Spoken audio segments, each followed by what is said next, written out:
बिस्मिल्लाहिर्रहमानिर्रहीम, अस्सलामुअलैकुम and a very good morning. Good morning public में आपको खुश आमदीद कहूँगी। मैं हूँ अरमला हसन। उम्मीद करते हैं आप बिल्कुल ठीक ठाक होंगे, मज़े में होंगे, आपकी सुबह अच्छी हुई होगी और साथ साथ बारिश हुई है। आज सुबह हुई है, कल रात हुई है, I am not sure about it. पता नहीं क्यों, क्योंकि सुबह अक्सर रोड के ऊपर पानी खड़ा हुआ था, लेकिन जब मैं ऑफिस आ रही थी तब तो बारिश नहीं थी।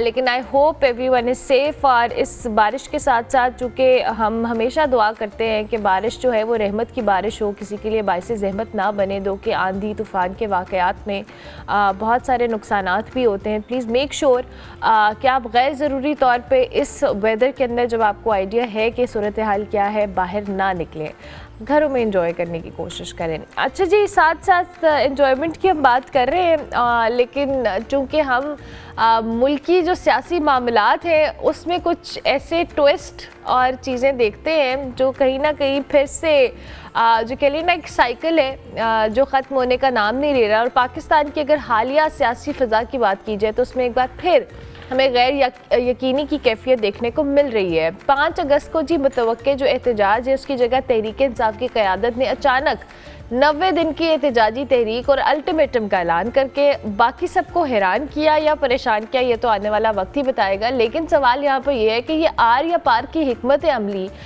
किस बुनियाद पर तहरीक इंसाफ ने अपनाई है? क्या वाकई 3 माह में इमरान खान साहब की रिहाई हो, अवामी दबाव हो, सियासी कामयाबी हो, ये पॉसिबल हो पाएगा? एक जानिब हम तहरीक इंसाफ के हवाले से देखते हैं कि जो अंदरूनी इख्तलाफात हैं वो बहुत ज़्यादा है और बड़े ऑब्वियस भी हैं, पब्लिक के ऊपर है। तो दूसरी जानिब खैबर पख्तूनख्वा में बात की जाए, सेनेट इंतखाबात हो, मखसूस नशस्तों पर अदालती फ़ैसले हों या मुबैना तौर पर ख़रीदो फ़रोख्त की जो बाज़गश्त है, उसने सूबाई हुकूमत के जो इसकी स्टेबिलिटी है उस पर भी कई क्वेश्चन मार्क रेज़ कर दिया है। मौलाना फजल रहमान समेत कई अहम सियासी शख्सियात भी PTI हुकूमत के ख़ात्मे के लिए अंदरूनी तब्दीली को वाहिद हल करार दे रहे हैं। लेकिन ये मामला किस तरफ जाएगा ये तो आने वाला वक्त बताएगा, लेकिन इस पर हम तज्ज़िया ले लेते हैं। इस वक्त हमारे साथ फवाद अहमद साहब मौजूद हैं, सीनियर सहाफ़ी हैं, तज्ज़ियाकार हैं, उनको खुश आमदीद कहते हैं।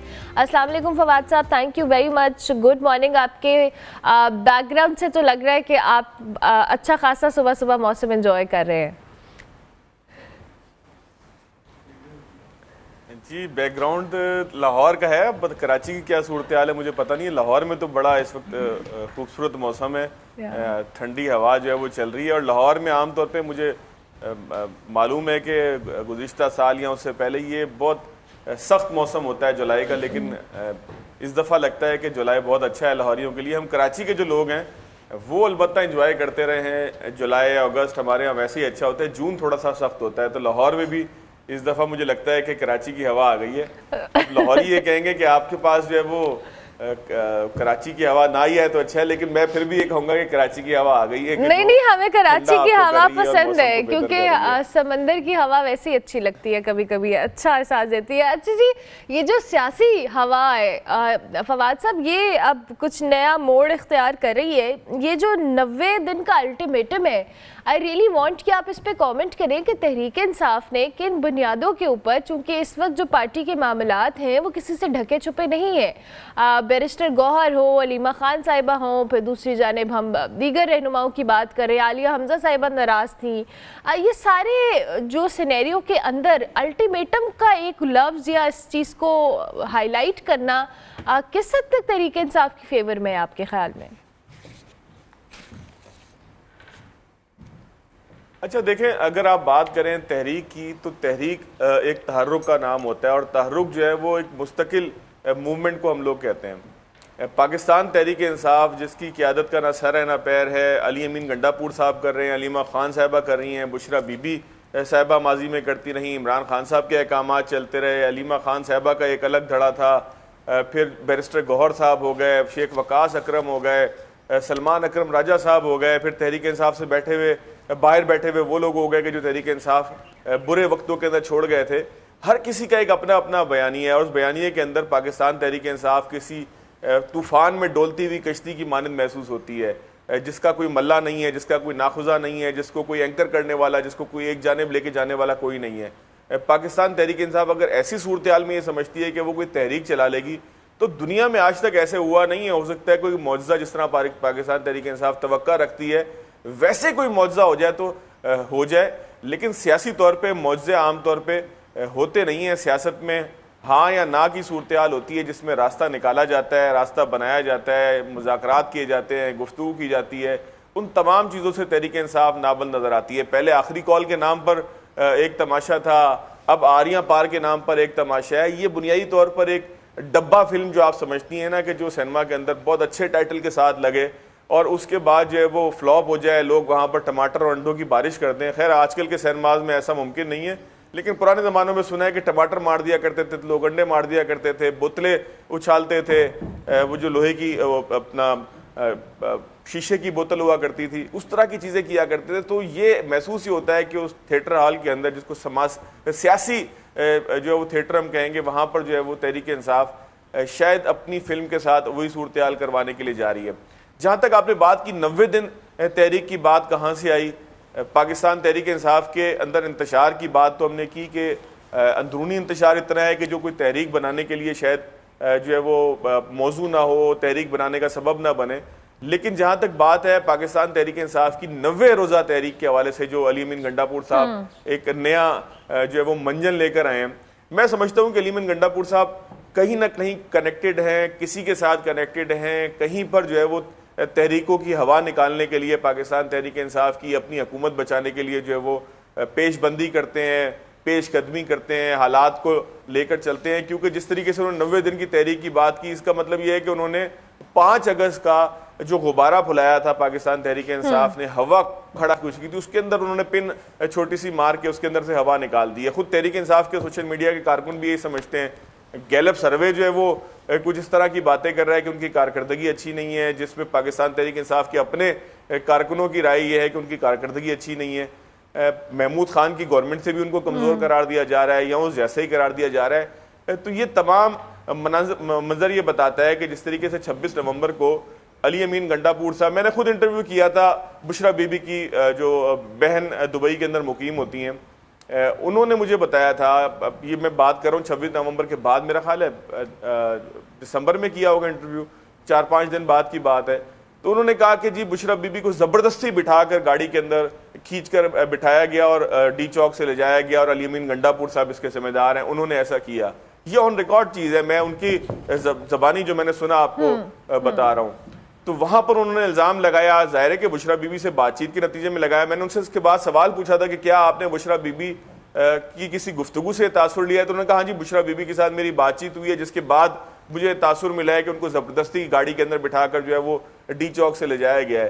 तो अली अमीन गंडापुर साहब वहाँ पर भी जो है वो एक मज़ा का खेज दास्तान लेके आ गए कि वो यहाँ से निकले, वहाँ से निकले, पता नहीं कैसे जो है वो KPK तक पहुँचे। फिर वो पूरी कहानी जो उन्होंने, हम डी चौक की सुनते हैं कि उन्होंने ज़बरदस्ती बुशरा बीबी को गाड़ी में बिठाया और उसके बाद ले गए। मैंने आपको उसका सोर्स भी बताया जी। तो उधर भी उन्होंने तहरीक के अंदर से जो आखिरी कॉल थी, फाइनल कॉल थी, उसके अंदर से जो है उन्होंने हवा निकाली। यहाँ पर भी 5 अगस्त का गुब्बारा जैसे ही फूला तो उन्होंने उसका जो है वो दहाना खोल दिया, जहाँ से जो है वो हवा फुर करके उड़ गई। तो ये अली अमीन गंडापुर साहब मेरा ख्याल है कि कनेक्टेड हैं अपनी हुकूमत बचाने के लिए। किसके साथ कनेक्टेड हैं? हो सकता है खान साहब ने उनको कहा हो कि यार कोई तहरीक ना चलने देना जब तक कि मैं तुम्हें ना कहूँ। हो सकता है कि एस्टेब्लिशमेंट के साथ जो है वो उनका राब्ता हो और वो कहती हो कि जी पाकिस्तान तहरीक इंसाफ की कोई कैंपेन चलनी चाहिए। कर रही हूँ मैं ये सवाल आपसे करना चाहती हूँ क्योंकि अली अमीन गंडापुर के हवाले से चूंकि हम बात कर रहे हैं, माजी के अंदर भी हमने देखा है कि जब ये 26 नवंबर वाली बात थी, इससे पहले भी जो फाइनल कॉल की एक सूरत हाल तहरीक इंसाफ ने क्रिएट की कि जी ये फाइनल कॉल है और ये बस आर या पार वाली सूरत हाल तो अब आई है ना, उस वक्त भी तहरीक इंसाफ के लिए कहीं ना कहीं लग रहा था कि हालात व वाक़यात साजगार हो रहे हैं। फिर अली अमीन गंडापुर साहब का ये जो एडवेंचर जिसका भी आपने जिक्र भी किया, इसने भी कहीं ना कहीं तहरीक इंसाफ के अंदर से आवाज़ें उठाई कि जी इस एडवेंचर की वजह से भी शायद मामलात हमारे मज़ीद ख़राब हुए। अब हर बार अगर ऐसा होगा कि जहाँ पे तहरीक इंसाफ के लिए कुछ चीज़ें बेहतर या फ्लेक्सिबल होने की सूरत हाल आएगी, तो अली अमीन गंडापुर हो या कोई और हो, अगर इस तरह की कोई ना कोई सिनेरियो क्रिएट करते रहेंगे तो तहरीक इंसाफ तो इन्हीं हॉट वाटर्स के अंदर रहेगी अभी भी और बाद में भी। Do you agree? देखें, देखिए, जिम्मेदार तो पाकिस्तान तहरीक इंसाफ खुद है इस तमाम हालात और वाक़यात तक पहुँचने में। अली इब्न गंडापुर साहब की बात करें, उन्होंने मौलाना फजल रहमान साहब के ऊपर चढ़ाई कर दी।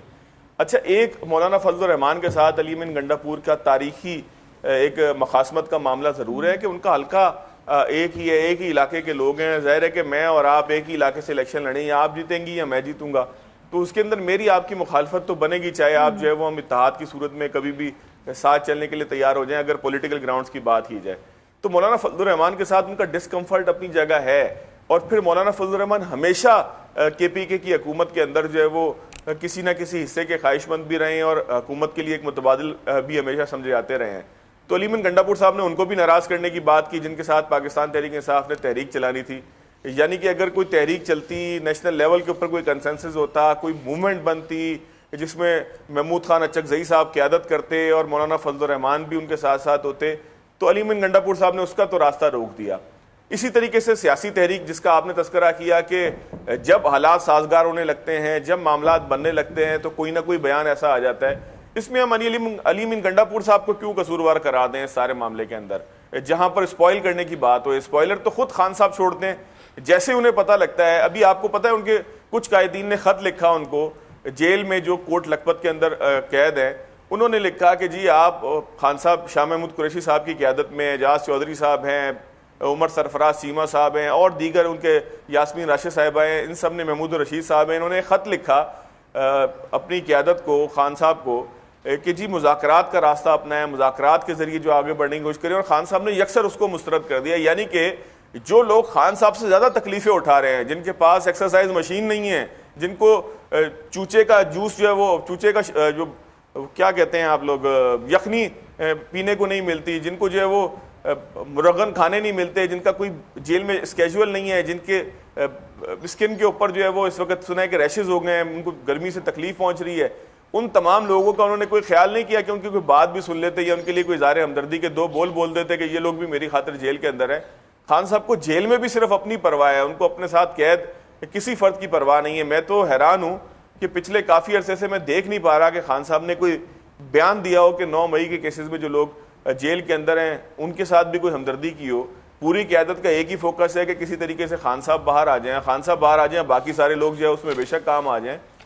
तो सूरत हाल, जहाँ मैं दोबारा आपके सवाल की तरफ आता हूँ कि जैसे ही मुज़ाकरात की तरफ आप जाएंगे तो स्पॉइलर कोई और नहीं होगा। मैं अली इब्न गंडापुर साहब को इस मामले में दोष नहीं देता, जहाँ हमने उनको जो है वो कसूरवार ठहराया कि वो कोई तहरीक नहीं चलने देते, वो किसी तहरीक को कामयाब नहीं होने देते, वो किसी फाइनल कॉल को आर या पार को पार नहीं लगने देते। वहाँ हमें ये भी समझना चाहिए कि इस पार्टी के अंदर मुज़ाकरात के हवाले से, हालात को बेहतर करने के हवाले से, अपनी पार्टी के लिए किसी सियासी रास्ते को निकालने के हवाले से, सियासी तौर पर किसी फ़ायदा लेने के हवाले से अगर कोई रुकावट है तो वो खुद खान साहब हैं। असम्बलियों को किसने तहलील किया? KPK और पंजाब असम्बली को तहलील करने का फैसला खान साहब का था। किसके कहने पे किया, क्यों किया, ये सारी बातें हैं। लीडर अगर इतना कानूनों का कच्चा है तो फिर वो लीडर नहीं है। लीडर तो वही है ना कि जो रास्ता दिखाता है, और अगर वो रास्ता किसी और के कहने पे दिखाता है तो वो रास्ता खड्डे में भी गिरा सकता है। उसको लोगों ने मुंतखब इसलिए किया है कि वो बेहतर रास्ता दिखाता है। अगर वो किसी के कहने पे, दाएं बाएं के लोगों की राय की बुनियाद पे रास्ता देखता और दिखाता है तो फिर उसकी लीडरशिप के ऊपर एक शक है।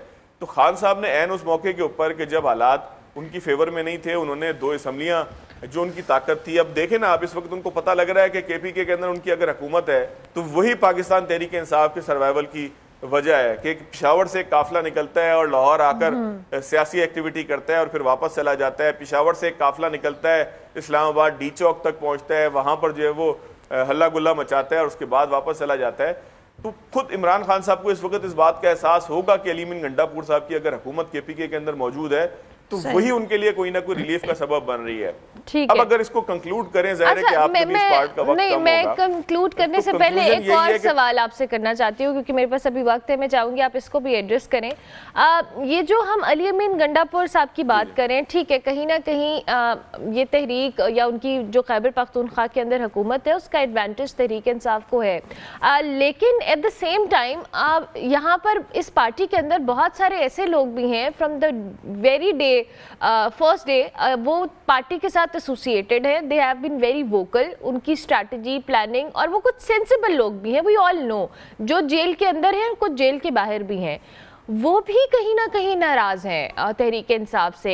आपको लगता है कि इमरान खान साहब को जो अवाम के साथ डायरेक्ट एक लिंक अब तो उनका कहीं ना कहीं मुनक़ता है, ये वही लोग हैं जो कहीं ना कहीं इनको कनेक्टेड रख रहे हैं, इनकी नाराज़गी को दूर करना भी कहीं ना कहीं तहरीक इंसाफ के लिए इम्पॉर्टेंट है। और वही बात है कि जिनसे वो मुज़ाकरात करना चाहते हैं वो उनसे मुज़ाकरात नहीं करे, तो अब सिर्फ रास्ता तो कहीं ना कहीं ये लीडरशिप ही है अवाम से कनेक्ट होने का। अच्छा देखिए अर्मला, अभी आपने मुझे कहा कि मेरे पास टाइम है और मैंने कहा मैं कंक्लूड करता हूँ। ये होता तब है कि जब आप गुफ्तगू करते करते खुद ही जो है वो प्रोग्राम एंकर करना शुरू कर देते हैं, जैसा कि हम लोगों की आमतौर पे आदत होती है। तो मैं इसके लिए माफ़ी चाहूँ। नहीं, अच्छा, जहाँ तक आपका सवाल, इसमें देखें कई थ्योरीज हैं, इसमें कई थ्योरीज हैं देखें, और बड़ी वाज़ेह थ्योरी है कि पॉपुलिस्ट क़यादत जो होती है दुनिया भर में, चाहे वो डोनाल्ड ट्रंप साहब की सूरत के अंदर हों, चाहे इससे पहले हमने देखा कि कराची के अंदर एक पॉपुलिस्ट क़यादत थी जिसको लंदन के अंदर इस वक्त हम बीमार हालत में देख रहे हैं, अल्ताफ़ हुसैन के नाम से कराची के लोग उनको जानते हैं। वो क़यादत की एक ख़ास बात ये होती है, मैंने दो आपको ज़िंदा मिसालें दी हैं। एक आपको मैं हिटलर की मिसाल लोग पसंद नहीं करते, वो नहीं देते हम, लेकिन अगर दो पॉपुलिस्ट क़यादतों की बात की जाए कि जो इस वक्त दुनिया के अंदर लोग देखते हैं, अल्ताफ़ हुसैन साहब का ज़ाहिर शिराज़ा बिखर गया है, डोनाल्ड ट्रंप साहब इस वक्त दुनिया पर हुकूमत कर रहे हैं, जंगे रुकवा रहे हैं, टेरिफ वॉर की तरफ जा रहे हैं। पॉपुलिस्ट आदमी कभी अपने से आगे किसी को नहीं समझता। आप देखें इलन मस्क जैसे भी थे, मैं इलन मस्क की कोई तारीफ नहीं कर रहा, लेकिन उन्होंने बहरहाल कहीं ना कहीं जो है वो पेंसिल्वेनिया में ख़ास तौर पर जहाँ से डोनाल्ड ट्रंप को जो है वो जीतने के लिए उस हल्के को जीतना ज़रूरी था, वहाँ पर जो है वो इलन मस्क की बड़ी कोशिश थी। ये ठीक है कि वो भी जब तैयारा कामयाबी से टेक ऑफ कर चुका था तब उसके ऊपर सवार हुए, वो तमाम हक़ाइक़ अपनी जगह। लेकिन आपने देखा कि किस तरीके से नाक के जो है वो बाल की तरह उखाड़ के उन्होंने उनको फेंक दिया, जो नाक का बाल था उसको उखाड़ कर फेंक दिया डोनाल्ड ट्रंप साहब ने। तो जो भी पॉपुलिस्ट क़यादतें होती हैं वहाँ पर सिर्फ क़यादत ही सब कुछ होती है। आप ये कहें कि वहाँ पर कोई तंजीम होती है कि जो लेकर चलती है, तो ऐसा बिल्कुल भी नहीं है। तो खान साहब के नज़दीक उनकी ज़ात से आगे वैसे ही कोई नहीं था। वो अपनी क़यादत को वैसे भी यही समझते हैं कि ये मेरी मरहून मिन्नत किसी कायद के मनसब के ऊपर जो है वो कामयाब हैं। तो आप ये सोचें कि खान साहब की मौजूदगी के अंदर कोई सेंस प्रिवेल करेगी, किसी और की सोच प्रिवेल करेगी, ऐसा है नहीं। खान साहब जो कहेंगे, आपको याद होगा कि जो धरना था 2014 का, जब खान साहब जो है वो कई दिन तक बैठे रहते डी चौक के ऊपर, तो मुख्तलिफ आरा आती रही थी और खान साहब ने उसी दौरान अपने मुंतखब सदर को जो जावेद हाशमी साहब थे फायर कर दिया था, क्योंकि उन्होंने उनकी राय से इख्तलाफ किया था कि हमें रियासती इदारों के ऊपर हमला नहीं करना चाहिए जो पीटीवी की और पार्लियामेंट की सूरत के अंदर है, रियासत के जो नुमाइंदा जो है वो जो इमारतें हैं। तो आपने देखा कि जावेद हाशमी साहब जो है वो पार्टी से बाहर हो गए। तो आप किसी पॉपुलिस्ट क़यादत से ये तवक्का करें कि वो शायद जो है वो किसी और की बात सुन लेगा, क़यादत में से किसी और को तस्लीम कर लेगा, तो ऐसा दुनिया में हुआ नहीं है। अब कभी हो जाए तो फिर हम उसको नई तारीख की हैसियत से जानेंगे। जहाँ तक आपने बात की कि वो बार बार जो पाकिस्तान तहरीक इंसाफ तस्करा करती है कि खान साहब तस्करा करते हैं, तहरीक इंसाफ नहीं, क्योंकि बैरिस्टर गौहर साहब हों और बाकी दीगर लोग हों, तहरीक इंसाफ से बैठे हुए बाहर के लोग हों, वो तो खान साहब को तजवीज़ देते हैं कि जी बातचीत करें और बातचीत के ज़रिए इन लोगों को चलता करें कि जिन्होंने हमें बातचीत के ज़रिए चलता किया था। लेकिन आप ये देखें कि खान साहब जो है वो बार बार कहते हैं कि मैं मुज़ाकरात उनसे करूँगा कि जिनसे मुज़ाकरात करने का हक़ है, जो ताकत का मंबा हैं, जो ताकत का जो है वो सरचश्मा है। लेकिन एक बात याद रखिएगा कि पाकिस्तान हो या दुनिया हो, सियासतदान सियासत के ज़रिए, सियासतदानों से बातचीत के ज़रिए रास्ता निकालता है। बिल्कुल सही। परवेज़ मुशर्रफ साहब को रुखसत किया गया सियासतदानों ने एक मुश्तरका तहरीक के ज़रिए। आप ये सोचें कि कोई सियासतदान किसी और से बातचीत करके वो इक़्तिदार में तो आ सकता है, सियासी रास्ता लेकिन नहीं बना सकता। अगर सियासतदान ने सियासी रास्ता बनाना है तो उसे सियासी क़यादत के साथ बैठना पड़ेगा। तहरीक अदम एतमाद को भी अगर हम देख लें कि जो इमरान खान साहब के खिलाफ आई थी, उसके अंदर भी सियासतदान आपस में बैठे थे और उन्होंने अपने मुखालिफ सियासी जमात को फारिग करने का एक रास्ता बनाया था। ये तो नहीं हो सकता था कि वहां पर जो है वो सारे सियासतदान ये तय ना करें कि हमने खान साहब को रुखसत करना है और इस्टेब्लिशमेंट जो है वो जबरदस्ती जबरन जो है वो किसी से तहरीक अदम एतमाद दिलवा दे, ऐसा मुमकिन नहीं था। तो खान साहब को भी ये समझना चाहिए कि अगर उन्हें ठीक, इज्जतदार, दुरुस्त रास्ता निकालना है तो वो मुज़ाकरात है, और मुज़ाकरात उन्हीं लोगों के साथ करने पड़ेंगे जिन्हें वो जेलों में डालना चाहते थे, जिन्हें वो करप्ट समझते हैं। उन्हीं के साथ बातचीत करते हुए रास्ता निकाला जा सकता है, उनसे छुटकारा भी पाया जा सकता है अगर खान साहब चाहें, उनके बकौल। ठीक हो गया। Thank you very much Fawad Ahmed साहब, बहुत शुक्रिया कि आपने अर्ली इन द मॉर्निंग हमें ज्वाइन किया। सीनियर सहाफ़ी तज्ज़ियाकार फवाद अहमद हमारे साथ मौजूद थे जी। मौजूदा सियासी सूरत हाल के ऊपर अपना तज्ज़िया दे रहे थे। हम ब्रेक लेंगे, ब्रेक के बाद वापस आएंगे।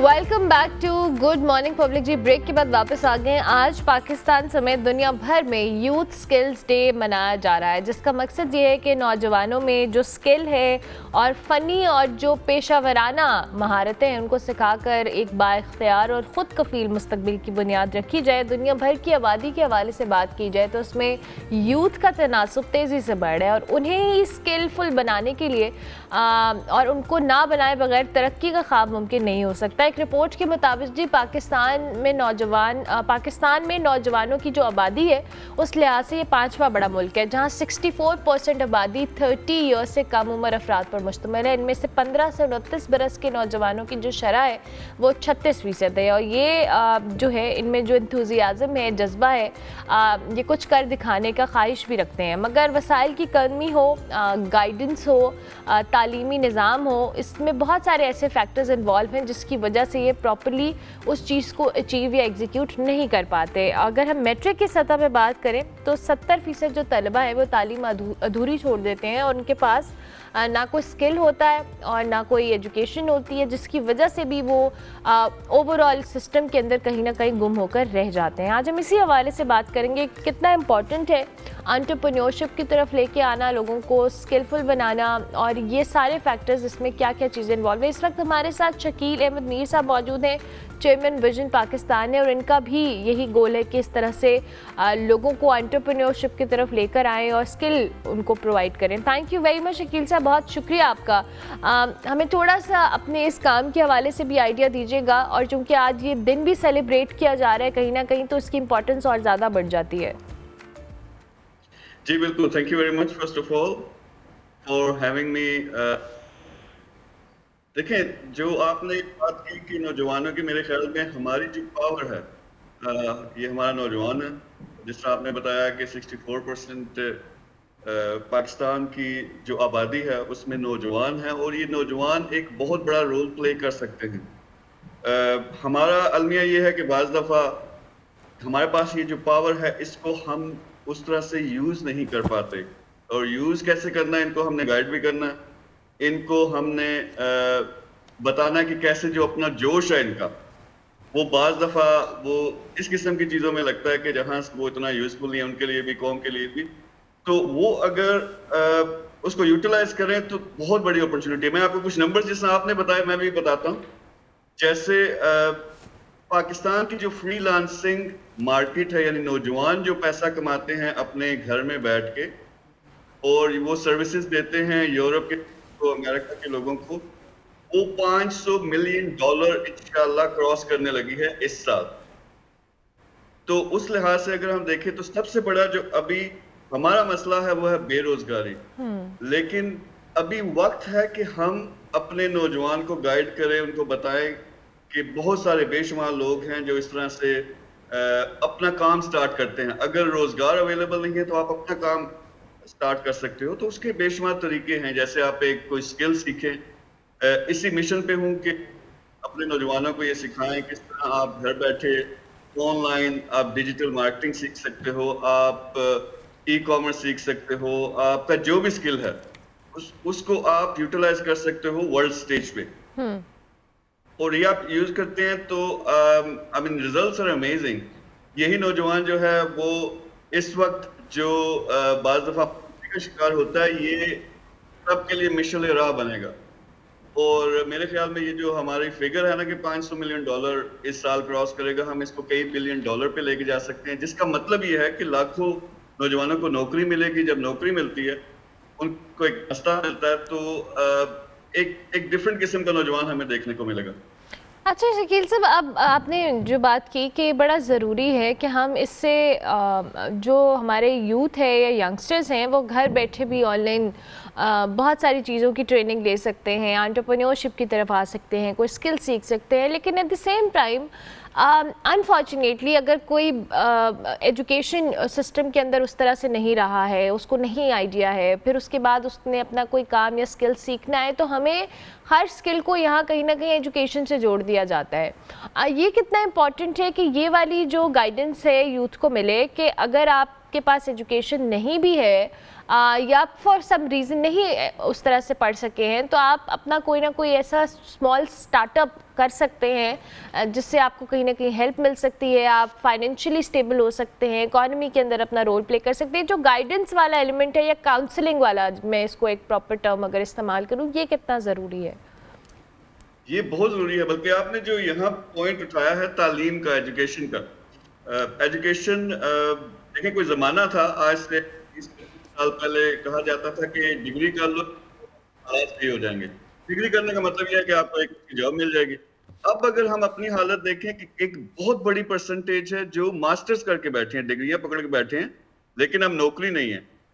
जो मिसिंग एलिमेंट है हमारी एजुकेशन में वो है प्रैक्टिकल स्किल्स, यानी आपने उनको डिफरेंट सब्जेक्ट्स में लगवा के पास करवा दिया, लेकिन ये किसने सिखाना था कि जिंदगी है क्या, ये किसने सिखाना था कि पैसा जो है वो इम्पोर्टेंट है एक हद तक, जिंदगी गुजारने तक, रोजगार, एक खुशहाल खानदान, ये सारी चीजें समझाना। और फिर उसका साथ साथ मेरे ख्याल में ये है, और जो मैं कोशिश भी कर रहा हूँ, कि हमारे एजुकेशनल सिस्टम में इंटीग्रेट होना चाहिए स्किल डेवलपमेंट प्रोग्राम्स। और ये जो आपने कहा कि स्टार्टअप्स, देखें हर कोई कह रहा है कि नौकरी नहीं है, बिजनेसेस चलेंगे, बिजनेसेस ग्रो होंगे तो तब नौकरियां पैदा होंगी ना। अब बिजनेसेस की तरफ हमारा एजुकेशन सिस्टम बिल्कुल लोगों को लेके नहीं आता, खासतौर पे नौजवान को। तो अगर इंक्यूबेशन सेंटर, अगर ऐसे हब्स यूनिवर्सिटीज के अंदर हो जहां पे आपको सिखाया जाए कि स्टार्टअप्स कैसे करते हैं, बिजनेस कैसे स्टार्ट करते हैं, बेशुमार मिसालें हैं। आजकल का देखें मॉडर्न जमाना है, आजकल लड़के लड़कियां क्या करते हैं, उन्होंने इंस्टाग्राम पे, उन्होंने टिकटॉक पे, फेसबुक पे, सोशल मीडिया पे अपने पेजेस बनाए और कोई छोटा सा अपना ब्रांड लॉन्च कर दिया। किसी ने अपने, कोई लड़की को अगर कपड़ों का शौक है जो वो खुद बनाती है शौक से, उसने इंस्टाग्राम पे वो दिखाने कर दिए, वहां से ऑर्डर्स आना शुरू हो जाते हैं। लड़कों को टेक्नोलॉजी का शौक है, मोबाइल का शौक है, या कोई भी अपना ब्रांड लॉन्च कर देते हैं। तो बेशुमार तरीके हैं। तो एजुकेशन के अंदर मेरे ख्याल में ये इंटीग्रेट होना चाहिए, और मेरी कोशिश ये है कि इनको पूरी सपोर्ट भी दी जाए। और सपोर्ट देने का मतलब ये है कि हम हर हर शहर के अंदर एक बिजनेस हब बनाएं, जहां पे जो हमारे एग्जिस्टिंग बिजनेसेस हैं उनको सपोर्ट दें। हम अपने इन्वेस्टर्स हैं, जो लोग पैसा लगाना चाहते हैं बिजनेसेस में, उनको ऑप्शन नहीं मिलते, उनको लेके यार नौजवानों को, इन तीनों ग्रोहों को एक जगह जब हम इकट्ठा करेंगे, वहां से एग्जिस्टिंग बिजनेसेस जो हैं वो ग्रो होंगे, जो न्यू बिजनेसेस नौजवान स्टार्ट करेंगे उससे भी अपॉर्चुनिटीज पैदा होंगी, और इन्वेस्टर को भी मौका मिलेगा कि अपने शहर की इकोनॉमी में अपना रोल प्ले करे, अपने शहर के बिजनेसेस में पैसा लगाए। तो ये एक विजन है मेरा 2030 का, कि वहां तक नौजवान को गाइड भी करें लेकिन सबको साथ लेके चलें। सो रियली रियली इम्पोर्टेंट कि एजुकेशन सिस्टम का हिस्सा होना चाहिए। बाकी जो कुछ ऐसे भी हैं जिनकी एजुकेशन बेचारों की नहीं है, यूनिवर्सिटी नहीं जा सके, तालीम कम है, तो देखिए अब मेरे ख्याल में काम करने में तो बिल्कुल शर्म नहीं आनी चाहिए। आप आजकल स्टॉल छोटा सा कोई लगाता है और सोशल मीडिया का दौर है, वो वायरल हो जाता है।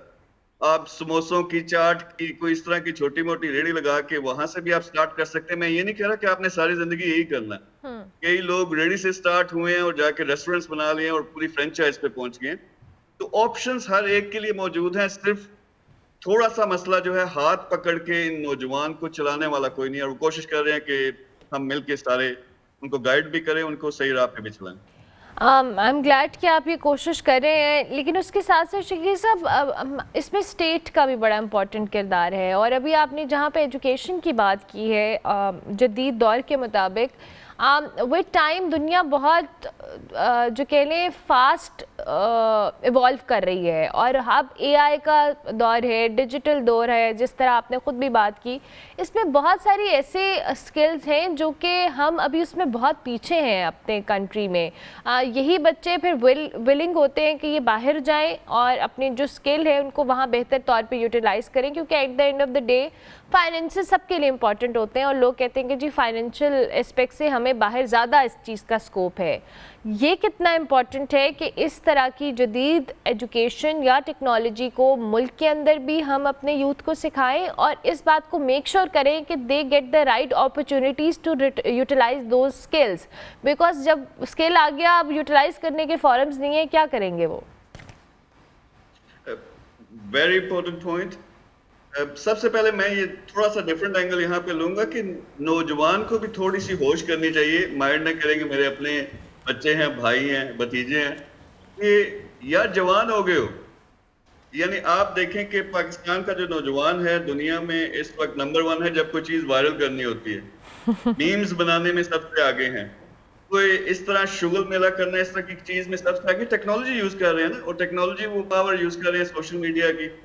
तो यही एंगल आपने पकड़ना है और इसको अपने बिजनेस में, फ्रीलांसिंग में, अपने काम में लगाना है। सिंपल इतना काम करना है। जो एआई की आप बात कर रही है, soon I think within next 5 years आप आगे पीछे जो एडमिन की जॉब्स देखते हैं, कॉल सेंटर की जॉब्स देखते हैं, बहुत सारी जॉब्स गायब हो जानी है। टेक्नोलॉजी इतनी तेजी से बढ़ रही है।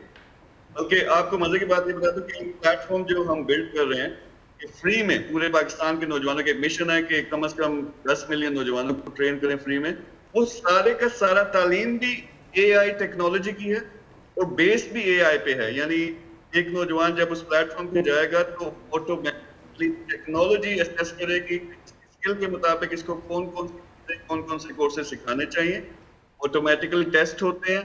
टेस्ट होने के बाद जब वो बच्चा पास करेगा तो फिर शॉर्ट लिस्ट हो जाएगा, और उसी शॉर्ट लिस्ट को हम प्रेजेंट करेंगे जो एम्प्लॉयर्स हैं, जो बिजनेसेस हैं, कि ये हमारे टॉप के स्टूडेंट्स हैं, इन्होंने मेहनत की है, इतने मार्क्स इन्होंने हासिल किए हैं। तो मेरे में आजकल आप देखेंगे कि फेक न्यूज का बड़ी बात चलती है। आप देखेंगे कि जो हमारे बड़े बड़े सियासतदान हैं उनके कोई छोटे छोटे क्लिप्स आ रहे होते हैं, हालांकि वो खुद नहीं होते। ये सब कुछ एआई से हो रहा है। तो एआई बिल्कुल कंप्लीटली दुनिया को बदलने लगी है। स्टेट की जो आपने बात की, स्टेट का भी ये फर्ज बनता है कि नौजवानों के लिए ऐसे ऐसे प्लेटफॉर्म्स इन्होंने बनाए भी हैं।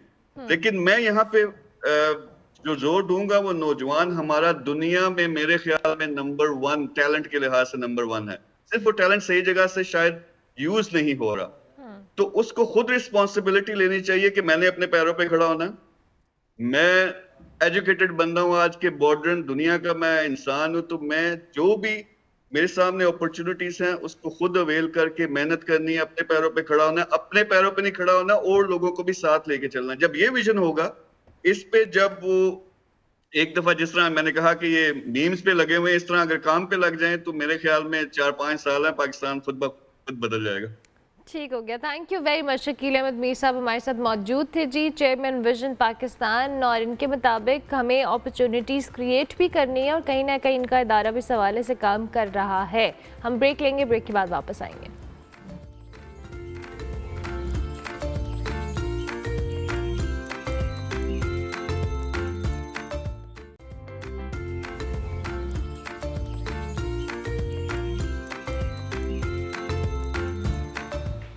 Welcome back to good morning public ji. Break के बाद वापस आ गए। अब आपको हम सैर कराएंगे एक शाहकार फैज़ महल की, जो आज भी शान और शौकत से खड़ा है। इस हवाले से इस महल की इनफैक्ट सैर करा रहे हैं हमारे जो नुमाइंदे हैं, शाह महमूद चांडियो।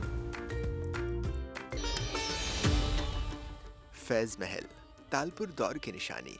1894 से 1909 के दरमियान मीर फैज़ मोहम्मद खान तालपुर ने जिस ख्वाब को हकीकत में ढाला वो आज भी खैरपुर के दिल में धड़कता है। कहा जाता है इसकी तामीर पर 1 लाख रुपए लागत आई, इसीलिए इसे लखी महल भी कहते हैं। लाल ईंटें, जोधपुर का जर्द पत्थर और मुगलों सिंधी फने तामीर का दिलकश इम्तजाज, जैसे किसी मुसव्विर ने ख्वाबों से एक तस्वीर तराशी हो। कभी यहाँ दरबार लगते, तोपें गरजती और बाअदब बामुलाहिज़ा की आवाज़ें गूंजती थीं। 1955 के बाद खैरपुर तो रियासत ना रहा, लेकिन फैज़ महल की शान आज भी कायम है। महल के अहाते में दाखिल होते ही दिखाई देंगी सदियों पुरानी तोपें, फूलों से महकता लॉन और शाही हॉल की छत से लटकते फानूस। यूं लगता है जैसे वक्त थम सा गया हो।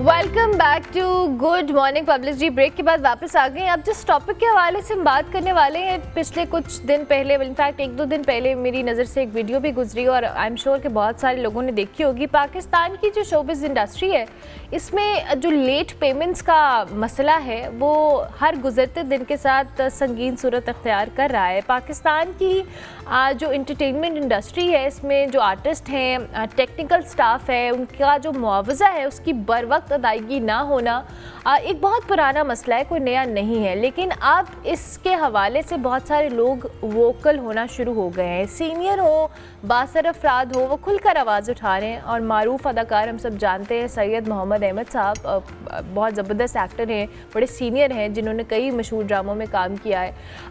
हाल ही में इस हवाले से एक वीडियो मैसेज उन्होंने सोशल मीडिया पे अपलोड किया, जिसमें इज़हार ख्याल किया कि किस तरह अक्सर आर्टिस्ट को महीनों उनकी जो पेमेंट्स हैं वो नहीं मिलती और उनको वेट करना पड़ता है, और इसी दौरान उन्हें गैर ज़रूरी जो कह लें परेशानी हो, माली दबाव हो, उसका भी सामना करना पड़ता है। अहमद साहब की बातों के बाद जो है जी, हदायतकारा जो महरीन जब्बार साहिबा है, रमशा खान है, इसके अलावा खुशाल खान है, नादिया खान, जैसे कई आर्टिस्ट ने इस हवाले से उसको इंडोर्स किया और उन्होंने कहा कि मुख्तलिफ मौक़ों के ऊपर उनको यही चैलेंजेस दरपेश रहे हैं।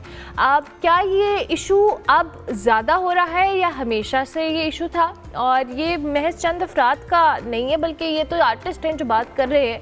बैक एंड पे बहुत सारे ऐसे टेक्निकल स्टाफ भी होता है जो इस हवाले से बात भी कर रहा होता है और उनको कंसर्न भी है, ज़ाहिर है, जो जिनका घर का सिस्टम तो उसी तरह से चल रहा है अगर पेमेंट्स टाइम पे नहीं मिल रही है। इसी पे हम आज ज़रा बात करेंगे। हारून शुएब साहब हमारे साथ मौजूद हैं, कल्चर और मीडिया क्रिटिक हैं, उनको हम खुश आमदीद कहेंगे। थैंक यू वेरी मच हारून साहब, बहुत शुक्रिया।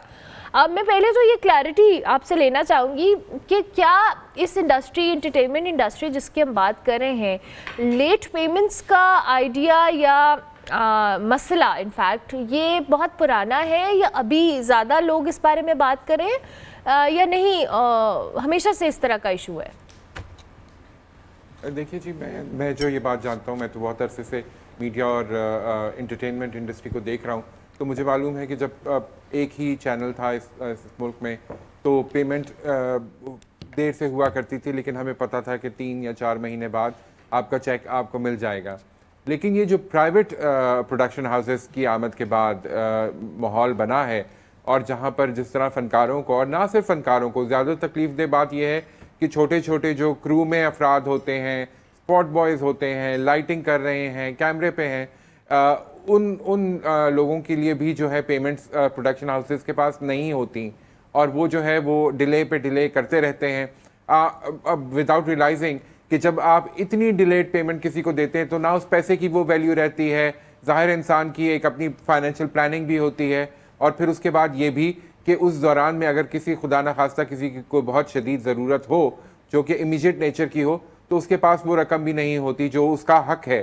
तो बहुत हैरत की बात है कि हमारा मीडिया इंडस्ट्री जब से ये प्राइवेटाइजेशन का आगाज़ हुआ और प्राइवेट प्रोडक्शन हाउसेस ने काम करना शुरू किया है, इसी मसले से दो चार है। और इसीलिए आप देखिए कि चाहे वो मोहम्मद अहमद साहब जैसे सीनियर वेटरन अदाकार हों, जिन्होंने लिखा भी है, जिन्होंने एक्टिंग भी की है, बहुत से ड्रामों में काम किया है, और उनके लिए जो है वो एक central character, despite the fact कि वो एक साइड कैरेक्टर करते हैं या एक कैरेक्टर एक्टर हैं, लेकिन जब वो किसी सीन में आते हैं या किसी सीरियल का हिस्सा होते हैं तो वो एक सेंट्रल कैरेक्टर के तौर पर इमर्ज होते हैं। या उसके कंपैरिजन में आप देखिए कि एक यंग एक्टर जैसे खुशाल खान है, अब वो भी ये कह रहा है कि पेमेंट्स जो हैं वो एक बहुत बड़ा मसला है, प्रोडक्शन हाउसेस को इसके बारे में सोचना चाहिए, और हम देखते हैं कि हमारे फनकार इसकी वजह से बहुत ज़्यादा मुश्किलात का शिकार होते हैं। ठीक है अरुण साहब, आप हमारे साथ ही मौजूद रहिएगा। हमें बहुत ही हमारे जाने माने इंडस्ट्री का नाम सीनियर एक्टर सलमान शाहिद साहब भी हमें ज्वाइन कर रहे हैं। बहुत शुक्रिया सर। अस्सलाम वालेकुम, I hope you are doing well. ये जो अभी हम इशू पे सलमान साहब बात कर रहे हैं कि जो लेट पेमेंट्स का मसला है, ये विद टाइम, अब शायद आप हमें बेहतर तौर पे बता सकते हैं, आप बहुत अरसे से काम कर रहे हैं, इस इंडस्ट्री से वाबस्ता हैं, क्या हमेशा से ये इशू रहा है? और फिर ज़ाहिर एक आर्टिस्ट का घर का setup, bread and butter, it's all about these payments, तो वो कैसे रन करते हैं और फिर क्या चैलेंजेस होते हैं? देखिए, इसमें जो लोग कह रहे हैं, नौजवान भी और ज्यादा उम्र वाले भी, वो ऑब्वियसली ठीक बात कर रहे हैं। और एक चीज है जो कि पेमेंट करने वालों को भी पता है, मतलब ये नहीं कि उनको पता नहीं है, लेकिन उनके हाथ में कुछ है, उनका जब दिल चाहता है वो करते हैं, और वो जिसका दिल चाहे वो करना, तो मतलब वो मालिक है ना भाई, असल में तो देखा जाए इस मामले में। आगे पता नहीं उनके साथ आप लोग जो चैनल वाले हैं वो क्या करते हैं, क्योंकि ये असल में बात सिर्फ यही नहीं ना, हमें नहीं पता कि चैनल्स क्या पता वो लेट पेमेंट्स करती हैं प्रोडक्शन वालों को, मजीद प्रोडक्शन वाले फिर हमें लेट पेमेंट्स करते हैं, क्योंकि हमारा ताल्लुक प्रोडक्शन हाउस से होता है। तो हमने जब काम शुरू किया था तब तो पीटीवी था ना, सिर्फ पाकिस्तान टेलीविजन था, तो उसके अंदर तो एक छोटा सा चेक होता था, वो हुकूमत की तरफ से आता था, और उसमें भी कई गड़बड़ होती थी। पाकिस्तान टेलीविजन में अभी भी ये होता है कि कई बार आपको वो किसी शो में बुला लेते हैं या बात करने, क्योंकि वो पुराना टीवी जैसे हमने काम शुरू किया है, सारे चले जाते हैं और कई बार वो पेमेंट करते हैं, कई बार वो करते भी नहीं। तो इस तरह की बात है, तो सिलसिला चल रहा है। लेकिन ठीक है, अब वो लोग क्या करते हैं असल में, जो एक्टर है जिनका बेसिकली बहुत ज्यादा ब्रेड एंड बटर का इसके साथ सवाल है। ब्रेड एंड बटर तो सारों के लिए, मतलब मैंने जिंदगी में तकरीबन यही काम किया, और दूसरा काम अगर किया तो बहुत कम किया, इसी पे मैंने सर्वाइव किया। तो उसमें ये होता है कि फिर जो एक्टर्स हैं जो कि जवान है, लेट्स से 40, 50, 45 साल के हैं, उनके 2-3 बच्चे भी हैं, तो वो फिर 10-10 जगह काम करते हैं। बिल्कुल ठीक है। अभी मेरे घर में ये मैं बैठा हुआ हूँ, औरत सफाई कर रही, अभी सफाई वाली औरत जो है, सुमेरा इसका नाम है, ये अब तो 8-10 घरों में काम कर रही है। तो एक्टरों बेचारों का भी यही हाल है, वो भी 8-10 जगह पे काम करते हैं, क्योंकि सफाई वाली को इतने पैसे तो एक जगह से नहीं मिलते। दैट्स हाउ इस तरह वो ब्रेड एंड बटर मैनेज करते हैं। फिर उनको ये होता है कि भाई चलो, एक तरफ से पैसे देर से आ रहे हैं, दूसरी तरफ से क्या पता जल्दी आ जाए, इसलिए वो फिर 8 होता है कि पूरा काम में ना इतना अच्छा नहीं होता, क्योंकि आप हर बंदा अगर 10 चीजें एक वक्त कर रहा हो तो वो कभी काम बहुत ज्यादा जबरदस्त नहीं हो सकता। I am sure. सलमान साहब, अभी आपने बड़ी इंपॉर्टेंट बात की है कि एक आर्टिस्ट ज़ाहिर है वो उसने सारी ज़िंदगी अगर एक्टिंग की है या एंटरटेनमेंट से वाबस्ता रहा है तो उसका सारा सिस्टम उस पर रिलाय करता है। डोंट यू थिंक, मुझे आप थोड़ा बेहतर तौर पे बता सकें कि क्या कोई ऐसी रेगुलेटरी अथॉरिटी मौजूद है जो रेगुलेट कर रही है सिस्टम को या नहीं? एक्टर्स यूनियन, बड़ा ज़बरदस्त नाम भी है, एक्ट। ओके। तो वो क्या करती है और कितनी सक्सेसफुल होती है मुझे नहीं पता, इसलिए क्योंकि मेरा उससे थोड़ा बहुत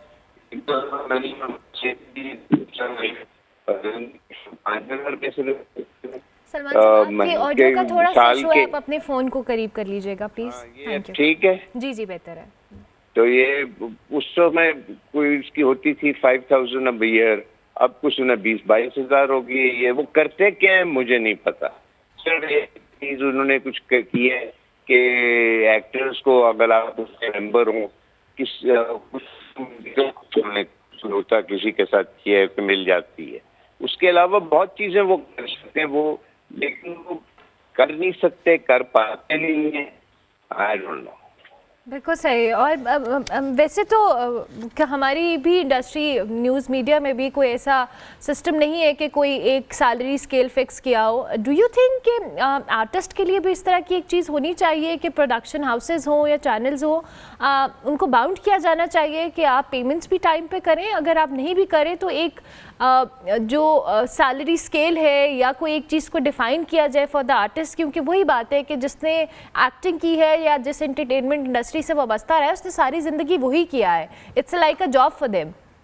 इट्स अ जॉब। और बहुत सारे लोग जो जानने वाले हैं, दोस्त भी हैं जो हो गए, वो उनके लिए मैं जैसा बता रहा हूँ कि अब मेरी तो वो उम्र गुजर गई ना कि मैं बच्चों को पाल रहा हूँ या कुछ कर रहा हूँ। मैं तो अब तकरीबन अपने आप को ही पाल रहा हूँ, तो घर को संभाल रहा हूँ जो कि कब से बना हुआ है।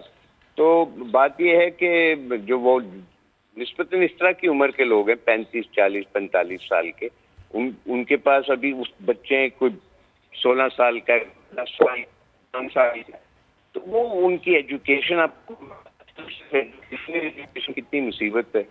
स्कूलों की फीसें इतनी है, उसके बाद सिर्फ स्कूल में बच्चा नहीं पढ़ता, हर बच्चा जो उसको ट्यूशन भी पढ़ाई जाती है, और उसके लिए उसको फिर ट्यूशन पढ़ाने के लिए आपको गाड़ी प्रोवाइड करें, क्या पता ड्राइवर प्रोवाइड करें कि वो उधर मुश्किल। तो ये जिस तरह और लोगों के लिए मसला है, ये एक्टरों के लिए भी यही मसला है, डायरेक्टर्स के लिए भी यही मसला है, राइटर्स के लिए भी यही मसला है। राइटर्स का तो अभी तक मुझे तो पता ही नहीं था, अभी तक कॉन्ट्रैक्ट भी नहीं बना हुआ। वो बेचारे जो साइन करते हैं तो वो अपना कॉन्ट्रैक्ट होता है साइन करवाया जाता है उन्हें। तो बहुत सारी चीजें होने वाली है। बाहर की यूनियंस में ये होता है कि आप एक मिनिमम सैलरी होती है, उससे कम नहीं है सकते। आगे जो चक्कर है कि हम लोग जो हैं वी आर लाइक, अब एक बिकने वाली चीज दुकान के अंदर जो होती है कि सर्फ का डब्बा या समथिंग, उसी तरह हमें तो एक्टर खुद एक बिकने वाली चीज होती है, इज अ ब्रांड नेम। और आपका जितना ब्रांड नेम मकबूल होगा उतने पैसे मिलेंगे, वो तो ठीक है। मार्केट वैल्यू जो आप होगी उसके हिसाब से आपको मिलेंगे, उस पर कुछ नहीं कहा जा सकता। लेकिन एक बेसिक मिनिमम होना चाहिए कि भाई इससे कम नहीं आप पे कर सकते। आप किसी को 500 रुपए पे नहीं रख सकते, आपको कम से कम 10 या 15 हज़ार देना होगा इसको। नहीं sir, I really feel for you. जाहिर है बहुत सारे ऐसी इंडस्ट्री, आप जिस इंडस्ट्री से ताल्लुक़ रखते हैं, इनफैक्ट हम भी इसी इंडस्ट्री का हिस्सा है कहीं ना कहीं, और यहाँ पर भी हमारे साथ वही सलूक होते हैं। हमने भी बहुत सारी ऐसी ऑर्गेनाइजेशंस में काम किया है जहाँ पे अभी तक हमारी पेमेंट्स क्लियर नहीं हुई हैं। तो आई रियली वांट कि आपको हमारे प्लेटफॉर्म से मैसेज देना चाहें उन लोगों को जिन्होंने, चाहे वो लोग हैं, आर्टिस्ट हैं। सबसे मुश्किल पैसे लेना उससे होता है अगर एक्टर या डायरेक्टर खुद प्रोडक्शन कोई करे, उससे पैसे निकलवाने प्रोडक्शन हाउस से भी निकलवाने से ज़्यादा मुश्किल होती है। I can imagine. Thank you very much Salman साहब, बहुत शुक्रिया कि आपने हमें ज्वाइन किया। और आई रियली वांट कि हम इस पे जो हुकूमत है या इदारे जो कि इस सारे सिस्टम को रेगुलेट कर रहे हैं, उस बात को मेक श्योर करें कि चाहे कोई भी शख्स है, मैं हूँ या कोई आर्टिस्ट है या किसी भी टेक्निकल स्टाफ से ताल्लुक़ रखने वाला शख्स है, अगर किसी चैनल ने, किसी प्रोडक्शन हाउस ने उनके पैसे नहीं दिए तो उस पर ज़रूर चेक होना चाहिए, और ताकि लोगों को आइडिया हो कि किसी के पैसे अगर आप नहीं पे कर रहे और उसकी मेहनत की कमाई इसको नहीं दे रहे तो ये कितनी बड़ी ज़्यादती है। हारून साहब, मैं आप पे आपका भी कमेंट चाहूँगी इस हवाले से, जो भी सलमान साहब भी बात कर रहे थे। जी बिल्कुल, और सलमान साहब एक बहुत बड़े एक्टर, बहुत बड़ा नाम, और उनके हवाले से मैं सिर्फ यही कहूँगा कि देखिए ये ज़रूरी है कि प्रोडक्शन हाउसेस हों या चैनल्स हों, ये जो गर्दिशी कर्जा चल रहा है, सर्कुलर डेट, उसको एक तो कंट्रोल में लाएं। थोड़ा सा फनकारों के ऊपर भी ये ओनस है कि वो अपनी फाइनेंशियल मैनेजमेंट बेहतर करें। जब वो अपने पीक पे होते हैं, बहुत कमा रहे होते हैं, उस वक्त उनको चाहिए कि वो अच्छी इन्वेस्टमेंट्स कर लें, सेविंग्स भी करें। और तीसरी बात मैं ये कहूँगा कि चैनल्स को और प्रोडक्शन हाउसेस को ये रियलाइज़ करना बहुत ज़रूरी है कि अगर उनका फ़नकार या उनका टेक्निककार या जो क्रू का मेंबर है वो खुश नहीं होगा तो अच्छी प्रोडक्शंस नहीं हो सकती। और जब तक वो आसूदा नहीं होंगे फाइनेंशियली, तो जाहिर है कि उनकी परफॉर्मेंस में या जिस तरह भी वो अपनी सर्विस दे रहे हैं उसके अंदर वो क्वालिटी नज़र नहीं आएगी। जाहिर है माशी परेशानियों की वजह से उनकी एक्टिंग भी मुतासिर होगी। अगर वो तकनीककार हैं तो कैमरा या एडिटिंग या जिस भी हवाले से वो काम कर रहे हैं उन सब में वो क्वालिटी नहीं आ सकती। तो ये सब को समझने की ज़रूरत है, इस पूरे इकोसिस्टम को बेहतर बनाने की ज़रूरत है। और फिर हम देखेंगे कि हमारे फ़नकार हों या हमारे क्रू मेंबर्स हों, वो किसी किस्म की आखिरी उम्र में या ख़ास तौर पे जो कि कैरेक्टर एक्टर्स करते हैं या कैमरे के पीछे काम करते हैं, वो किसी किस्म की मुश्किलात का शिकार नहीं होंगे। अच्छा हम सब, ये जो अभी सलमान साहब ने बात की बड़ी इंपॉर्टेंट है कि उस डायरेक्टर या प्रोड्यूसर से पैसे निकालना बड़ा मुश्किल होता है जो खुद भी एक्टर है, इंडस्ट्री से ताल्लुक़ रखता है। और फिर most of the time Nadia Afghan की भी एक स्टेटमेंट में देख रही थी, उन्होंने भी ये कहा कि मेरे बहुत सारे ऐसे कॉलीग्स हैं जिन्होंने मुझे मेरे से एक्टिंग कराई है, प्रोजेक्ट्स कराए हैं, और उसके बावजूद उन्होंने मुझे पे नहीं किया, अभी तक, आज तक नहीं किया।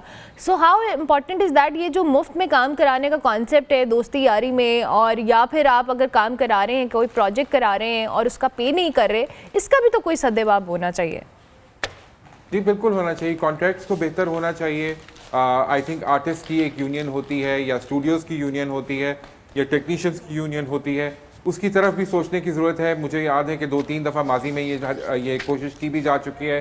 अतीका उद्धो साहिबा ने, सबा परवेज साहिबा ने ये कोशिश की थी कि वो लाहौर और कराची के आर्टिस्ट के लिए एक यूनियन बनाए। रॉयल्टी की बात हुई थी कि जब भी आर्टिस्ट का ड्रामा ऑन एयर होता है तो ज़ाहिर चैनल उसके ऊपर कमर्शियल्स के थ्रू कमा रहा होता है, लेकिन जो आर्टिस्ट होते हैं, राइटर होते हैं, इवन डायरेक्टर होते हैं, उनको उस रॉयल्टी में कोई हिस्सा नहीं मिलता।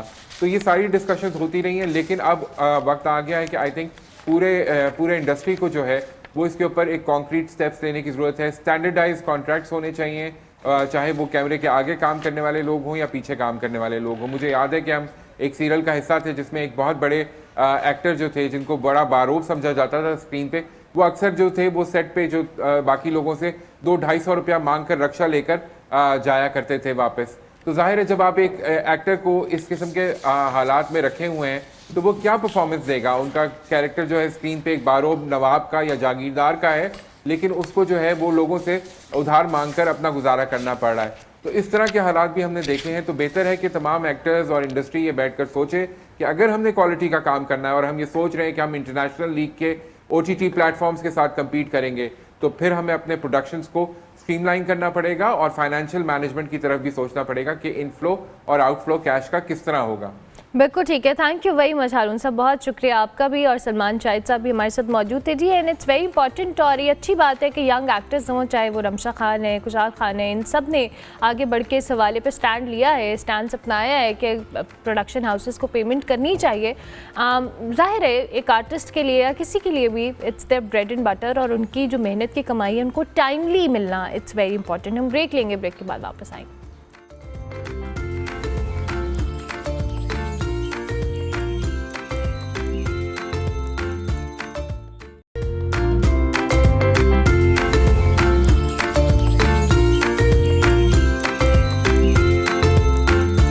Welcome back to good morning public ji. Break के बाद वापस आ गए। अब पहले जो हमने गेस्ट से आपकी मुलाकात तो करवानी है, लेकिन उससे पहले हम ज़रा किचन का रुख कर लेते हैं, जहाँ पे मुबीना कौसर हमारे साथ मौजूद हैं। शेफ़ अस्सलाम वालेकुम। वालेकुम सलाम। कैसी हैं आप? अल्हम्दुलिल्लाह। क्या बना रही हैं आज आप? मैं शाही आलमंड हांडी बना रही हूँ आज। ठीक है, और इसकी रेसिपी क्या है, हमें क्या क्या चीज़ें रिक्वायर्ड हैं इसमें? इसमें बोनलेस मैंने चिकन लिया है, उसके अलावा अदरक, लहसुन, black pepper, red chilli, green chilli, हल्दी और दही, क्रीम, मिल्क, ये सारी चीज़ें ली हैं हमने। और अब आप इसको कैसे बना रही हैं? मैं इसको पहले मैंने बोनलेस चिकन को एक बाउल में लिया है, उसके अंदर सारे मतलब के मसाला ऐड किए हैं, उसे अलग कर दिया है। फिर उसके बाद मैंने थोड़ा सा ऑयल लिया है, ऑयल के अंदर 2 से 3 लौंग डाली हैं और 4-5 इलायची डाली हैं। उसके अंदर जो मैंने मैरिनेट किया हुआ था चिकन वो इसमें ऐड किया है। अब मैं इसका पानी खुश कर दूँ और अब आप इसको कुक करेंगे। ओके, चलें आप साथ साथ काम जारी रखें। मीनवाइल हम अपने गेस्ट की तरफ चलते हैं जी। आज हमारे साथ, चूँकि हम इंटरटेनमेंट इंडस्ट्री की बात तो कर रहे थे, लेकिन बहुत सारे आर्टिस्ट ऐसे होते हैं जो अपने एक्टिंग, अपने करियर के साथ साथ बहुत सारे ऐसे सोसाइटी के अंदर पॉजिटिव एस्पेक्ट्स भी दिखा रहे होते हैं और अवेयरनेस भी क्रिएट कर रहे होते हैं। आज हमारे साथ मौजूद हैं जी एक्टर तकी अहमद साहब, जो कि अपनी अदाकारी की वजह से तो बहुत ज़बरदस्त नाम भी और मकाम भी रखते हैं इंडस्ट्री में, लेकिन इनकी शख्सियत का एक मुनफरद पहलू हमें देखने को मिला और वो थी इनकी एडवेंचरस तबीयत, जो इन्होंने अपनी 8 साल की बेटी समाविया फ़ातिमा के साथ एक एडवेंचर किया। और सबसे सरप्राइजिंग बात ये थी कि जिस चोटी को इन्होंने सर किया वो टाइगर पीक है और जो सतह समंदर से 4580 मीटर जो है वो बुलंद है। और इनकी बेटी इनके साथ इस समिट के ऊपर गई और ये जो विजुअल्स भी देख रहे हैं सारे विजुअल्स वो हैं एक गैर मामूली और हैरानकुन कारनामा तो है। एक आर्टिस्ट का जाना है तो ऑब्वियसली एक डिफरेंट चीज़ है, लेकिन बेटी के साथ जाना है ये उससे भी ज़बरदस्त चीज़ है। इस मौके पे जी उन्होंने पैलेस्टाइन का जो झंडा है वो भी बुलंद किया, इजहार यकजहती किया। आज हमारे साथ ये भी मौजूद हैं तकी अहमद साहब और उनकी साहबजादी समाविया भी हमें ज्वाइन करिए। अस्सलाम वालेकुम जी, good morning, thank you so much for joining us in good morning public. I hope you guys are doing well. बहुत अच्छा लग रहा है और बहुत इंटरेस्टिंग भी लग रहा है। आई रियली वांट तकी साहब कि आप हमें ज़रा अपने इस एक्टिंग के साथ साथ ये जो आपकी एडवेंचरस एक एक्टिविटी रही इसके हवाले से बताएं, कैसे सोचा गए, और फिर हम समाविया से भी बात करते हैं। असल में हुआ कुछ यूँ कि मैं अपनी बेटी की एक्टिविटीज़ जो कि सिर्फ मोबाइल की तरफ ज़्यादा रुझान था, मैं उससे इसका सारा ध्यान हटाना चाहता था, तो मैं इसका कोई ऑल्टरनेट ढूंढ रहा था। अब मेरा ख़ुद शौक़ जो है वो घूमने फिरने का बहुत है, सयाहत का बहुत है, तो मैंने इसका पहले तो रुझान उस तरफ किया और फिर मैंने इसके अंदर देखा कि किस तरह से वो इंटरेस्ट डेवलप हो रहा था। फिर मैं देख रहा था कि बहुत ही एक्स्ट्राऑर्डिनरी इसके अंदर डिसिप्लिन बहुत ज़्यादा था। तो फिर मैंने सोचा कि मैंने डिफरेंट माउंटेन्स वगैरह सर्च की, तो फिर तकरीबन हमें कोई 1.5 साल हो चुका है कि हम अपने आप को ट्रेन कर रहे थे। और लास्ट ईयर भी हम एक एक्सपीडिशन पे गए थे छोटा सा, वो 3500 मीटर पे था। तो इस दफ़ा ज़रा सा हमने लेवल अप किया और फिर हम 4500 हमने क्रॉस किया। ज़बरदस्त ज़बरदस्त। अच्छा, जाहिर है आपने कहा कि बच्चों की आजकल एक्टिविटीज़ मोबाइल फ़ोन या गैजेट्स तक होती है, एंड आई एम ग्लैड कि आपने इस इंटरेस्ट को डेवलप किया। एट द सेम टाइम एक बच्ची के साथ जाहिर है पेरेंट्स खुद, जब आप खुद जा रहे होते हैं तो बड़े कंसर्न होते हैं कि अच्छा कैसा समिट है, पीक पे जाना है। Was it you know as a father did you feel scared about it, या नहीं यू आर वेरी कॉन्फिडेंट कि समाविया आपके साथ प्रॉपरली कोऑपरेट करेगी and she will go up there? देखिए, मैंने ये सारी चीज़ें इसके अंदर पहले ही देख ली थी कि क्या ये मेरी बात मान रही है, मेरा कहना मान रही है, क्योंकि ऐसे मौके के ऊपर आप ये चीज़ अफोर्ड नहीं कर सकते कि बच्चा बोल दे कि कोई लेज़ीनेस दिखाए। तो हम कभी कभी सुबह के 6 बजे उठ रहे हैं और हम वॉक पे जा रहे हैं, रनिंग पे जा रहे हैं, कभी रात के 12 बजे जा रहे हैं। तो मैंने ये सारी चीज़ें इसके अंदर देखी और फिर मैंने ये स्टेप लिया था। अगर मैं थोड़ा भी इसके अंदर वीकनेस देखता तो फिर मैं नहीं जाता कभी भी। ठीक हो गया। अच्छा, तो अब समाविया आप हमें बताएंगी कि आप जब गई हैं टाइगर पीक के ऊपर कैसा लग रहा था, जाते हुए क्या सोच रही थी, वहाँ पहुँच के कितनी एक्साइटेड थी, और रास्ते में थकी तो नहीं आप? नहीं, मैं रास्ते में थकी नहीं थी और वो बहुत अच्छा लग रहा था ऊपर जाके, और बहुत अच्छा लग रहा था ऊपर जाके। और मैं रास्ते में मैं डर रही थी कि हम ऊपर से गिर ना जाएं। बहुत छोटी सी एक बंदा ना खड़ा हो सके, बस जगह कम थी। हाँ, रास्ते क्योंकि बने हुए नहीं थे वहाँ पे, कोई ट्रैक्स बने हुए नहीं है, तो बहुत ही अनस्टेबिलिटी है वहाँ पे।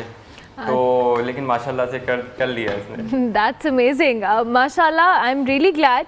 अच्छा तकी साहब, जाहिर है शौक होना एक बड़ा एक अच्छी चीज़ है कि इस तरह के एडवेंचर के ऊपर जाना, but at the same time do you think कि टूरिज़्म पॉइंट ऑफ व्यू से, चूँकि आपने कहा कि आपका इंटरेस्ट भी है, आप टूरिज़्म की तरफ हैं भी, क्या क्या इंपॉर्टेंट स्टेप्स हैं कि हमें अपने बच्चों को भी इनकरेज करना चाहिए, जिस तरह आपने अपनी बेटी के साथ इनिशिएटिव लिया? पेरेंट्स, क्योंकि आजकल हर जिस पेरेंट्स से बात करो उसका ये इशू है कि बच्चे गैजेट्स में हैं, मोबाइल फ़ोन का इस्तेमाल करें। हाउ इम्पॉर्टेंट इज़ दिस कि आप इस तरह की एक्टिविटीज़ की तरफ बच्चों का रुझान लेकर आए? एक्चुअली बच्चों को देखें, नेचर से इंटरेस्ट तो है, लेकिन बहुत ज़्यादा देर तक वो इंटरेस्टेड नहीं होंगे माउंटेन्स को देख के, वेदर को देख के। तो आपको उनको अपने साथ इन्वॉल्व करना पड़ेगा। मैं सबसे पहले इसके लेके आया जर्मन नाइफ़, सही है, ताकि ये उससे खेल सके, इसको ख़ुद फील हो कि यार मेरे पास अथॉरिटी है। फिर मैं इसके पास टॉर्चेज़ और इसके अलावा जो इस तरह के गैजेट्स चाहिए होते हैं वो मैं इसको ला के इसके अपने पर्सनल देता रहा, ताकि एक इसके अंदर रिस्पॉन्सिबिलिटी आए। और ये ख़ुद इन्वॉल्व हो। मैं हर चीज़ इससे डिस्कस करता था कि बेटा इतने बजे निकलें या इतने बजे निकलें, तो फिर इसका जो आइडिया होता था उसको भी हम लेके चल रहे होते थे।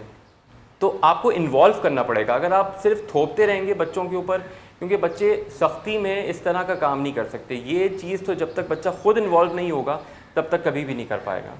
Okay, very interesting and that's a very good parenting advice I guess, कि आप बच्चों को जब तक कॉन्फिडेंस में नहीं लेंगे, एंड आई फील कि बच्चों के साथ हर चीज़ को डिस्कस करना भी एक बड़ा इंपॉर्टेंट फैक्टर है। अच्छा समाविया, मुझे ये बताएं कि आप जब स्कूल जाती हैं, आपके फ्रेंड्स ने आपसे पूछा होगा कि समाविया टाइगर पीक के ऊपर चली गई, इतनी मुश्किल चोटी सर कर ली, कैसा लगता है उनको? क्या आपने एक्साइटिंग जो है सारी स्टोरी सुनाई, ज़रा हमें भी बताएं। नहीं, मेरे स्कूल ही नहीं खोले थे। ओहो, तो आपने अच्छा, तो आपने अपनी फ्रेंड को, किसी को ऐसे नहीं कॉल पे बताया या जाने से पहले नहीं बताया था कि मैं जा रही हूँ अपने पापा के साथ? मैंने बस आमना दानियाल को बताया था, मगर मैंने बताया नहीं था, उसको खुद पता चला था। ओहो, तो फिर उसने क्या कहा? क्या उसके लिए उसने आपको कहा कि मैंने भी आपके साथ जाना है या नहीं? आपने कहा मैं खुद ही जा रही हूँ अपने पापा के साथ, ये बताओ। नहीं, मैंने उससे बोला था कि तुम भी माउंटेनिंग शुरू कर दो, हम एक साथ K2 जाएंगे। और फिर उसने एक ना नकली वो बनाए ग्लेशियर्स, और फिर मुझे बोल रही थी कि मैं तुम्हारे जैसे जा सकती हूँ ऊपर। लेकिन अब आपके जैसे जाना तो बड़ा मुश्किल है, मैं भी नहीं जा सकती। आप जहाँ पे चली गई हैं तो बड़ा मुश्किल काम करके आएंगे। अब मुझे ये बताएं, सबसे मज़ेदार चीज़ क्या थी पूरे रास्ते में? वैसे तो आपको डर लग रहा था, लेकिन सबसे अच्छी चीज़ आपको क्या लगी पूरा रास्ता, ये बताएं।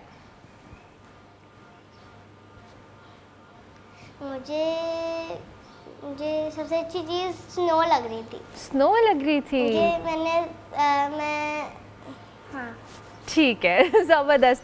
अच्छा देखिए साहब, मैं ज़रूर चाहूँगी आपकी, ये तो हमने एक आपका जो एडवेंचर है उसके बारे में बात की, अपनी एक्टिंग के हवाले से आपने बाकायदा तौर पर एक्टिंग सीखी है, और आपका जो हम मुख्तलिफ ड्रामाज मूवीज़ में आपको एज अ मेन लीड किरदार अदा करते हुए देख चुके हैं।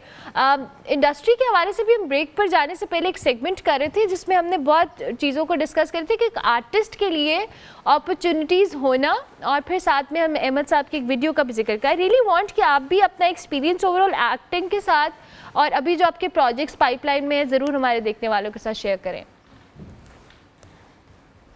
अभी आजकल जो ऑन एयर प्रोजेक्ट है उसका नाम है शेर, वो काफ़ी लोग उसको देख रहे हैं, काफ़ी सराह रहे हैं, काफ़ी काम को काफ़ी सराह रहे हैं मेरे।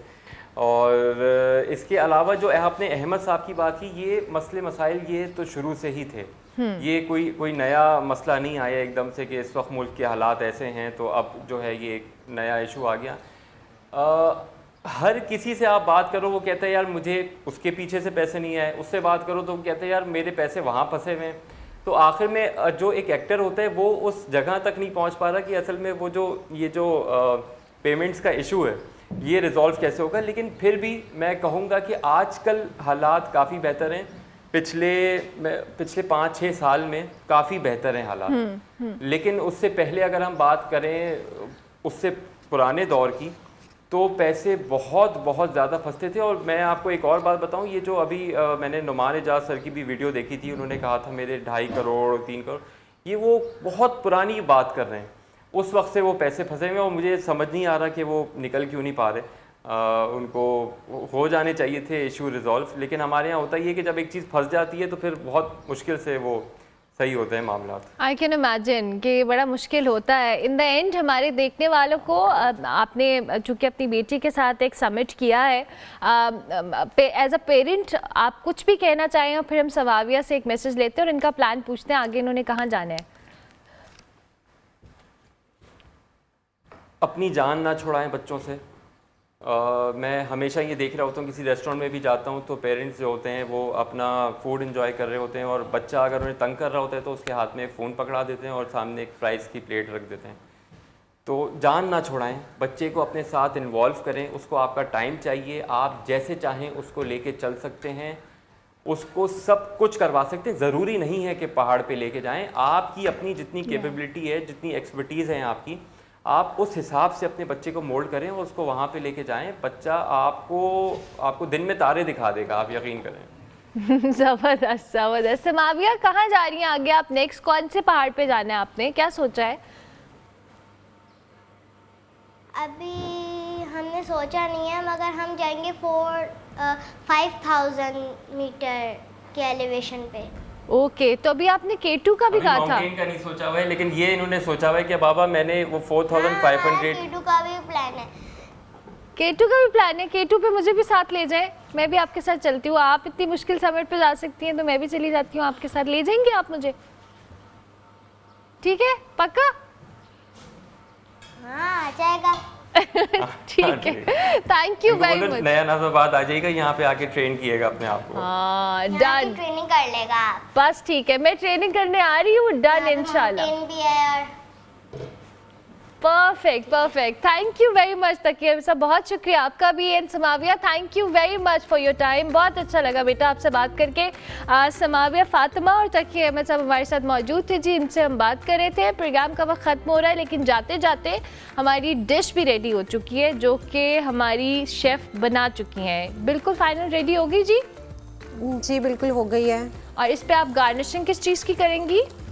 इस पे मैं अदरक की और धनिया की और बादाम की। बादाम की। ओके, ये फाइनल प्रेजेंटेशन हमें दिखा दें ताकि हम इसके बाद क्लोजिंग भी कर सकें। ठीक है।